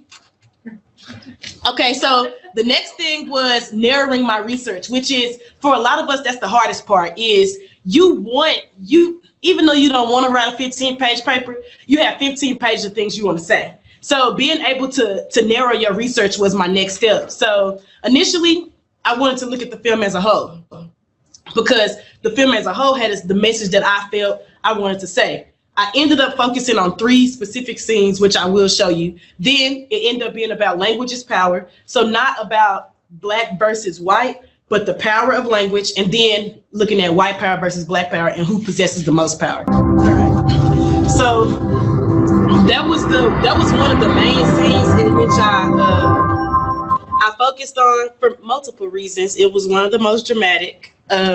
It shows you white power and Black power in relation to each other. So being able to cut from one scene to the other, it shows you how they view leaders. So you see in one scene, Harry Belafonte, he's sitting, David Duke, he's standing. So being able to situate power in a lot of different ways, and you got to see the person who's playing Ron Stallworth, the person who is Ron Stallworth, and what they both had to sacrifice. So the one who's playing Ron Stallworth, Flip, the white man, he is a Jewish man. So in understanding that power did not belong to him in that space either. So I was able to focus on a lot of different things. If I focused on that one scene, it said so much that I literally couldn't focus on the whole movie.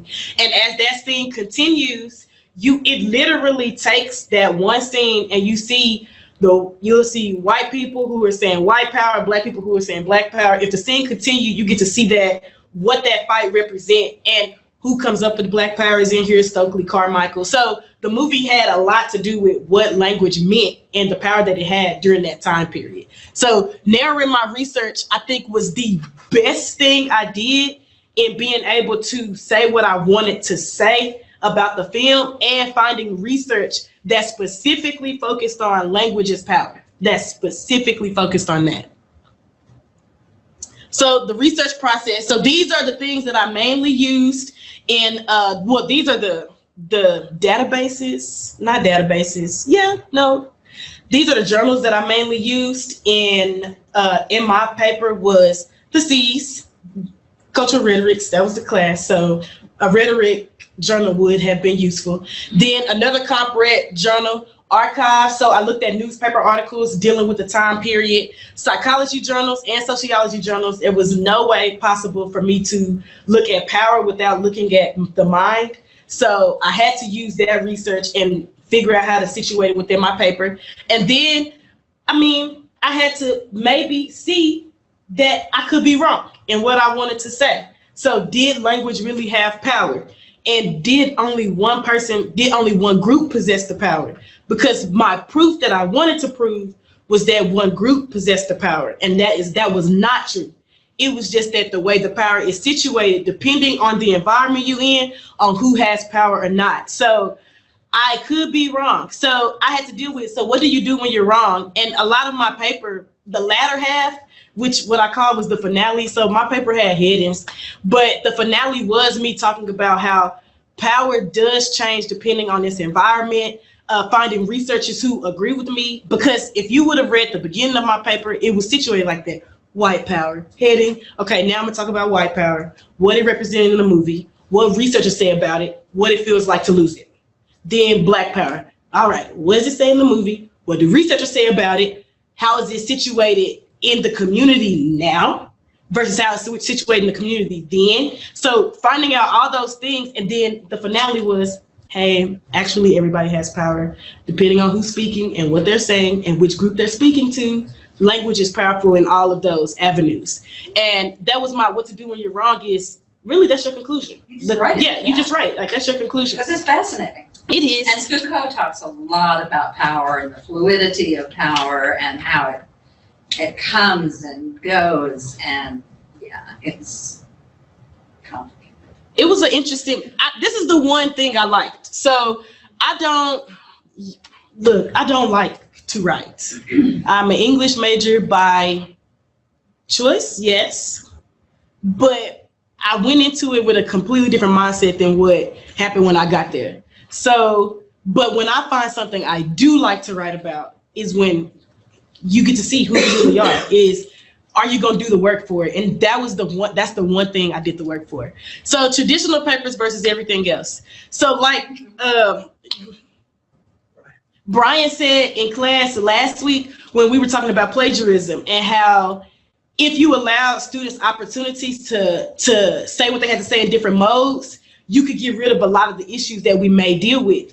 In Jess's class, we didn't have to do a final paper. So that didn't have to be the thing that you stayed with. Your final paper could have been interviews that you transcribed. It could have been a podcast. It could have been a video.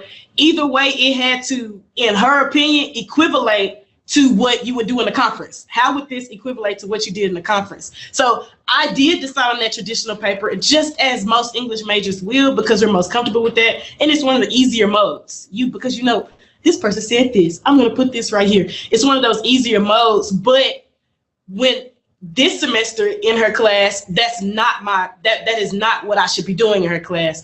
And I had to try to figure out how to get comfortable with that because it's not always the best way to finish. And in my opinion, even in the paper that I wrote, that may not have been my best finish. It was just my most comfortable finish. My best finish probably should have been interviews. That probably would have been my best thing to do is do interviews, not just with the people, because I probably can't get in contact with those people, but people of that time period and understanding what power is, transcribing those and allowing those to be my modes of research. But I wasted time, as a procrastinator. But traditional papers is not always the best means for you to do your research. And that was something that I learned. I guess you always know, and that may not be what the professor always wants. So understanding that you have a plethora of opportunity when it comes to those final papers in some classes. So the paper is not the end. So continuing the research after the due date. I think that was one of the best things that I learned in doing research is that if you do continue that paper after research, you're more likely to publish something. If you stop, that lets you know that paper probably didn't mean anything to you. So making your research meaningful, and most classes allow you to do that. Make your research meaningful, that, hey, you wrote this paper in here, maybe it will be useful for you here. If your end goal is to write a thesis, all of your papers need to be useful for that end goal. So the paper is not the end. I think that's extremely important for us to understand is that you should continue research. After that paper is done, especially if it's in something that you're interested in, continue that research after the due date and publish that. That's more than likely where your best work is coming from.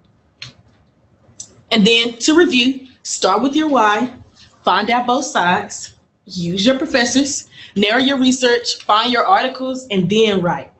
And that's it for G. Thank you. Yay. That was really good. Thank you. It's my favorite. And it was really easy for you to talk about it, wasn't it? Yeah. I could tell, such an ease. Yeah. But it was hard to start. That was one of the hardest, for it to be something that I really enjoyed, it was the hardest thing I ever wrote. Because I didn't know how to say, I knew the emotion of what I wanted to say. I knew what I wanted the readers to feel when I finished, but I had no idea how to go about talking about it. And that's when my professor really came in handy is, okay, like let's sit. And she was willing to sit for 30 minutes and just listen to me And then she said, okay, read this person, and read this person, and read this person, and you'll come up with what you really want to say. And I think that was extremely useful. And that's the one thing I'm still working on with her, so I can publish it. Cool. Awesome. Love it. Whoop, whoop. All right. You got it, sister. All right, it's my turn. All right, so I had a really hard time figuring out what to do my presentation about. Like, seriously hard. Like, Monday I figured it out. So let's see. Okay, got it. Okay, so in trying to figure out what to do for this presentation, I had been at a complete loss. I'd even emailed Dr. Stewart going, help. And I still couldn't really figure it out. Then Dr. Stewart this last week asked us to kind of give her an informal type of proposal-y type thing on methodology, or our choice of methodology for our final bib. So I was like, okay. So I began thinking about that. I'm like, I could use my process as my presentation. Ta-da! All right, so hard working. I know, right? 2 assignments kind of in one go. All right, so the first thing I had to do was figure out what exactly was methodology. So I don't know how many of you have been like me this semester and going, I don't know what any of these words mean. Like, this is an entirely new set of vocabulary for me. I don't know if it's because it's been so long since I've been in school, or I just didn't focus on certain things in my undergrad that I am now in my graduate work. So I had to figure this out. First thing I did was survey some of my peers. So I have a small little 599 survival group. And God, I need to post that on. and so I sent out a message to my peers, and I was like, all right, so y'all tell me, what do you think this is? And so I got, via Alicia and Alex, that methodology is the lens with which you use to see the research, your chosen way of looking at research. I'm like, okay, kind of, sort of, maybe get it. So I hit Google. Typed in what is methodology in English studies. So it came to this website called English Oxford Living Dictionaries. And it says a methodology for investigating the concept of focal points or courses in research methodology and practice. So that kind of started juices flowing a little bit more. And then I used Wikipedia. Systematic theoretical analysis of the methods applied to the field of study. So I started to kind of really start to understand at this point. And so I actually hit YouTube, and there was, I didn't put the link in, but it's in here, it's in my notes. I found a handy video, about 12 minutes, written by, oh goodness, it's on my last slide. But what he did was actually kind of draw out the process of methodology, and I was visibly able to see it and kind of figured it out. So I came up with methodology is the way in which I am viewing my subject and the research associated with it.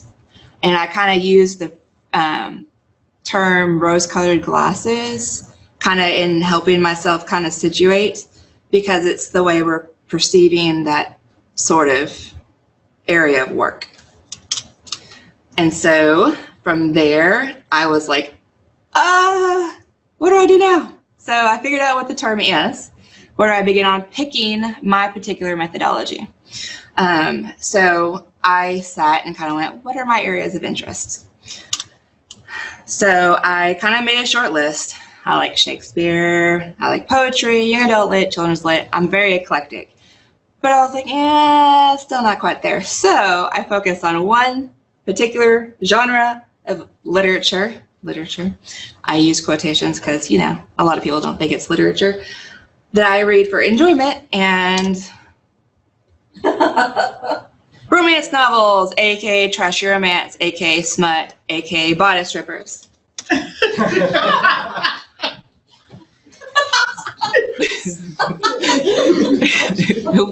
That, well, you know, that's what they are. But how do I make this work? Greg. Greg's gonna be a pain in himself. Okay. So how do I make this work? How do I take trashy romance and make something literary out of it? So I was like, okay, well, there's certain tropes that are common in trashy romance no matter when they're written. So typically you have a strong, dark, and handsome male protagonist, an independent, intelligent, and beautiful female protagonist. Sex, lots of it, and love. Depending on the decade in which you read it, it's love at first sight, which is, I'll, you know, at least give it a little bit of build. More contemporary romance does allow for that. It's no longer, oh, you've saved my life, you swept me off my feet, let's get married and have babies. So one thing that I decided to kind of look at as far as bodice strippers go is descriptive language. So over the decades, so say 1970s versus contemporary trashy romance. The language describing your female protagonist, especially, as well as the way sex is described, has changed a lot. I've been reading these since I was like in high school, so I have quite a... Is that still around? Not so much in the contemporary, but, well, I take that back. If you read contemporary and it's a historical bodice stripper, which is my favorite phrase, by the way, more often than not, you'll see the more flowery prose, but it's not all flowery prose. And so how do I translate this into my methodology? So I figured out kind of what I want to talk about. And so now I kind of had to kind of figure out what is out there. So, light bulb. I'm going to add something to the tropes. Now, when I used to read them, I don't anymore because I'm an addict. Girl, my bookshelf is full. Like, I have to go through and make space. Like, I'll read, like, because they're easy reads. And so I will just sit and read and read and read and read. And my boyfriend's all like, I could provide some of that, you know? And so I'm like, well, I don't know. You're the way they described it right here. Right. I mean, can you do that? Then we'll talk. Yeah, I said that there is another trope to it that there used to be, that it had to be kind of a love-hate relationship. Yes. They clash. There is still a lot of that too. That was the most fun part of them. I liked that, you know, the whole anger sex thing, you know. That's in every one of them. So I came across the term narratology, which is the study of the narrative of the story itself, how it's put together. And then, since I wanted to look at how the female protagonists are described, I was like, I kind of delved into the feminist narratology. I know it's probably still pretty broad, and in fact, I've got a little note down there. Please note that this is my preliminary choice and will likely be edited further or changed completely. So this would be looking at the narrative of a text through the feminist lens, through how the female protagonist went from a very definite damsel in distress, and while she has independent thoughts and whatnot, she still has to be saved. Whereas a lot of the contemporary romance novels that are written, the female protagonists are often standing next to, essentially, and kicking ass along with the male protagonist. It's no longer, I can't save myself, please, big, broad-chested man, save me. Take your shirt off. Right. And when I was looking for images for that one side, and I'm like, why do they call them bodice strippers when the men are all the ones that are naked from the waist up? And so this is what I've come to. This is what I'm hoping to achieve as far as my methodology goes for the bib essay at the end. I'm sure it's going to take tweaking and a narrower focus and sort of, but that's kind of how I came to where I am. Oh goodness. There's scholarship, I believe. Yes, and that's on my list of things to do, is to really kind of delve into the work that's already there, see how I can contribute to, or see if there's something that isn't written as strongly about that I can contribute. Like if there's a smaller, on my notes I said, closing the aperture on your lens. I'm a photographer, so aperture lens, kind of really focusing in on something specific, but I haven't really done a lot of the research yet. I was just super excited that I figured out what to do for this presentation and sort of got an idea of what to do for my methodology. So that's kind of where I leave it. I've included my works cited, and I did find Susan Lancer, she was one of the early scholars as far as feminist narratology goes, and she started doing more along the lines of gender and narrative now, more so than just the feminist lens. And then there's the methodology and introduction to literary theory by the nature of writing. So that's the video that actually really kind of clicked the methodology for me. So don't sit around and go, I don't know what any of this is. Use Google, use YouTube, use your professors, use Wikipedia. I know that's such I use Wikipedia. Yeah, I'm just like, I just don't cite it. Well, in this regard, I cited it. Of course you do. You have to. But yeah, I didn't want to get in trouble from Dr. Stewart for not citing. So that's, that's really how I ended up coming to grasp this particular term, was really just telling myself that there are no stupid questions and getting on the internet and going, what the heck is methodology? And I said in English studies, in literature theory, in trashy romance, and, just to really make sure I had a solid grasp on what I was going to be talking about. And what you're going to find is that, and you'll have to figure this out, not everybody uses terms method and methodology the same way. Right. That I did discover. Yes. And so for our class, it's the perspective. Right. And the method is the way we gather our information. And that's one of the reasons I did speak to my 599 survival group, because we're all kind of in that same brainwave as far as how we're looking at terms. Because yes, you're correct. There are all sorts of different, not even just within our realm of studies, but in every realm of studies. Yes. That's why I had to specify English studies, and then I narrowed it down to literary theory, and then I had to narrow it down further till I kind of was like, oh, this is where I'm going. And for a discipline obsessed with defining, I've found it really hard to believe that it hadn't, that there is confusion. And see, I kept it a secret for a long time. That I didn't know the difference between method and methodology. I just pretended like I knew. Until about 4 years ago. There's that phrase, fake it till you make it. Mm-hmm. I am way too transparent for that. And so then I saw a book. Now I compared, I did the methodology method comparison and everything on Google, but I kept getting conflicting answers.